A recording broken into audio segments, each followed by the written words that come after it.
Bonjour à tous, salam alaikum, j'espère que vous allez bien. On se retrouve aujourd'hui avec une recette de gâteau à la crème et à la fraise et avec ça une génoise bien moelleuse et légère. Si vous n'êtes pas encore abonné, je vous invite à le faire dès maintenant. Vous pouvez aussi liker et partager la vidéo.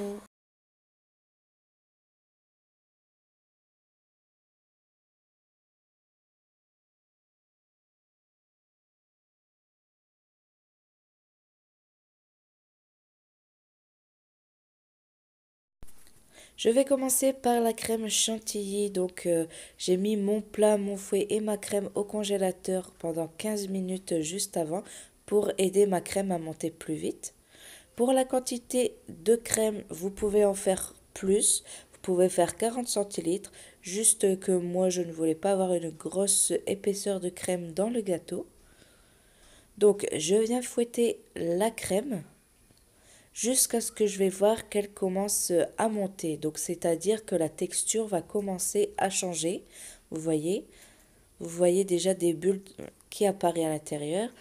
Donc, maintenant, j'ajoute le sucre glace et la vanille. Bien sûr, vous pouvez le sucrer plus ou moins, c'est à votre goût. Et la vanille, c'est facultatif. Vous pouvez ajouter du sucre vanillé à la place. Ou pourquoi pas non plus de l'arôme de fraise aussi, puisque c'est un gâteau à la fraise.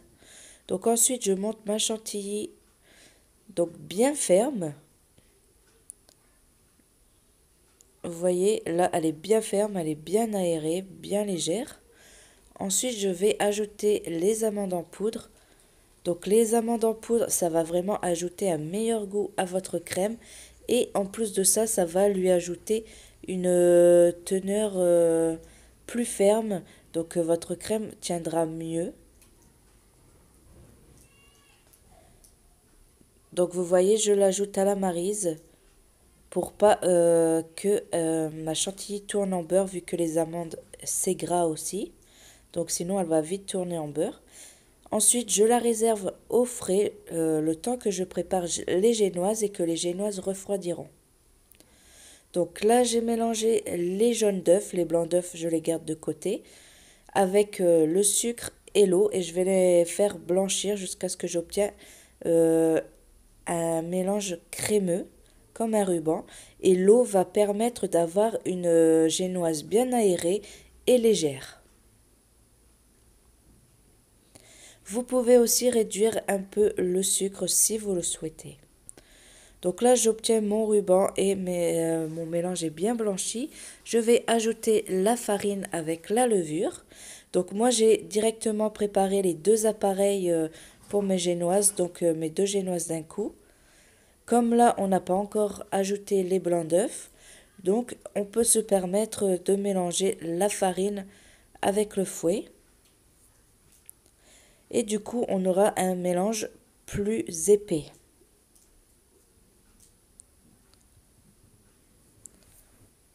Ensuite, je vais monter mes blancs en neige. Donc là, j'ai ajouté deux pincées de sel vu que je fais deux génoises. Donc comme je vous ai dit, toujours ajouter une pincée de sel dans vos gâteaux pour rehausser le goût. Donc là, je les mets dans le blanc d'œuf. Et comme j'ai deux génoises, donc du coup, je mets deux pincées de sel. Et là, j'obtiens des blancs d'œufs bien fermes. Ensuite, donc moi, mon plat est trop petit pour incorporer les blancs d'œufs. Donc je vais verser dans un grand plat et je vais commencer à ajouter un peu de blanc d'œuf en neige pour détendre la pâte et que ça soit plus facile à incorporer le reste.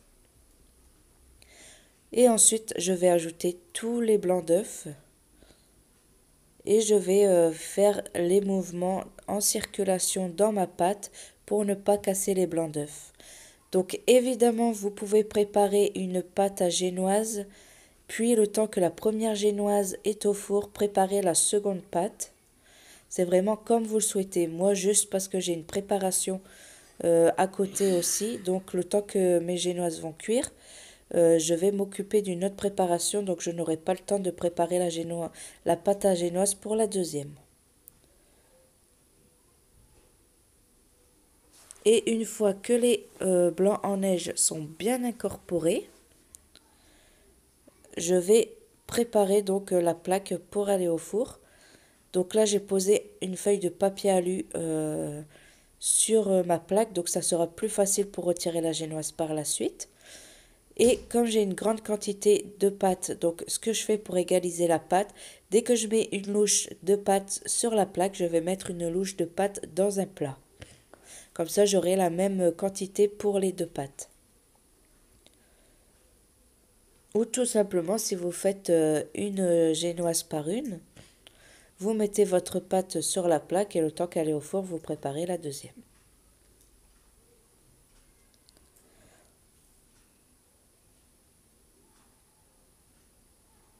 Ensuite, je vais donc étaler la pâte sur la plaque. Donc vous voyez, vous pouvez faire couler comme ça votre pâte juste en bougeant votre moule.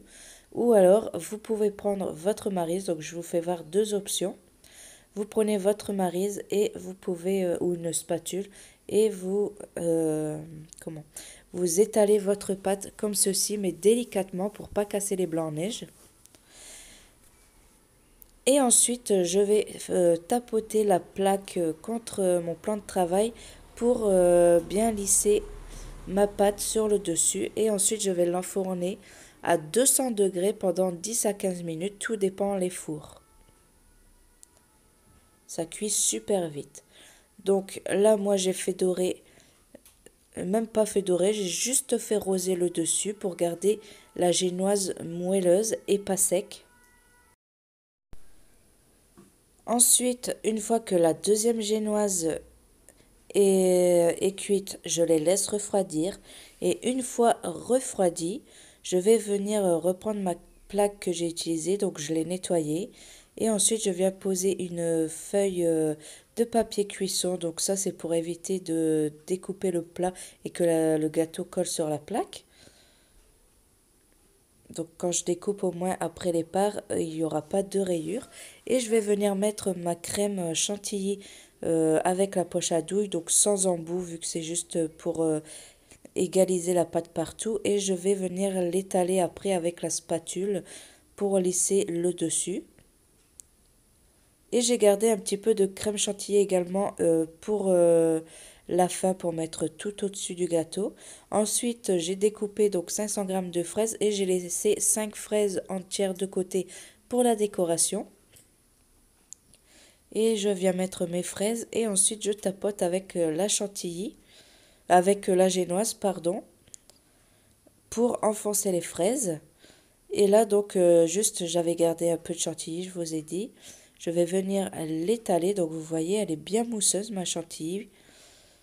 Et avec les amandes, justement, elle a une meilleure tenue.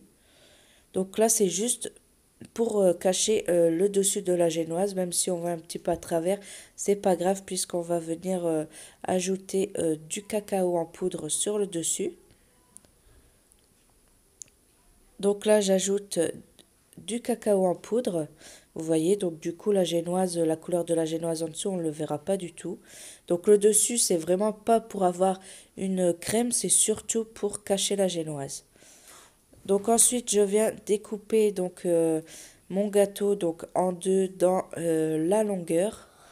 Et ensuite, je viens découper des parts individuelles. Donc moi, j'en ai fait 5 d'un côté et 5 de l'autre. Donc en tout, ça m'a fait 10 parts individuelles.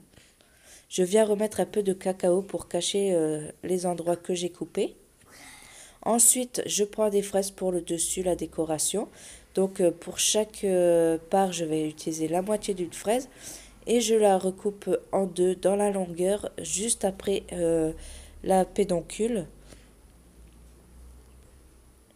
Et voilà, donc ça nous fait une jolie décoration. Le gâteau, je l'ai juste laissé 2 heures au réfrigérateur. Et voilà, donc la recette est terminée. J'espère qu'elle vous aura plu. N'oubliez pas de vous abonner, de liker la vidéo. Et je vous dis à bientôt pour une nouvelle recette. Bye bye!